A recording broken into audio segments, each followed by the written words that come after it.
না সংবিধান হাতে রেখে মানুষের পক্ষে কাজ করবেন, সেটা আপনাদের বার্তা। লড়াই পুলিশের বিরুদ্ধে নয়, लड़ाई जनविरोधी सरकारेर विरुद्धे, और जो सरकार जनता के खिलाफ है, जनता उसके खिलाफ है। सरकार और जो सरकार जनता के हित में काम नहीं कर सकता, अगर उसका पक्ष में ये पुलिस काम करेगा तो पुलिस के खिलाफ भी जनता रहेगा। अब ये पुलिस को निर्णय लेना पड़ेगा कि जनवाद के पास हो आप लोग या कॉर्पोरेट के पैर पैर अपना माथा रगड़ के आप लोग बैठे हो। पहले आप लोग को ये ठीक करना पड़ेगा।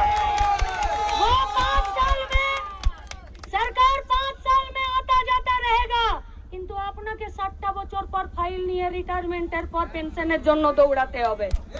কে জানে আজকে যারা আছে এই মিছিলে, যারা ঢুকতে পারেনি এই মিছিলে, দূরে দাঁড়িয়ে আছেন, হয়তো তাদের মধ্যে কেউ আপনাদের চাকরির পরে রিটায়ারমেন্টের ফাইলটা সই করবে। শুধুমাত্র সেই দিকে জনতার পক্ষে কথা রেখে যে গণতান্ত্রিক আন্দোলন, সেই আন্দোলনে আপনাদের যা কর্তব্য সেই কর্তব্য করবেন।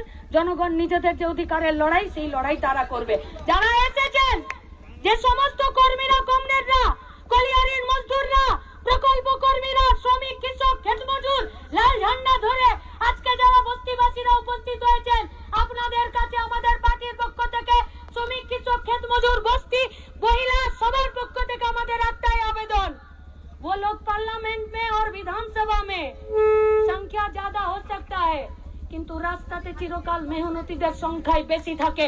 তাই পুলিশ চিরকাল মেহনতিদের পক্ষে কথা বলতে বাধ্য থাকবে।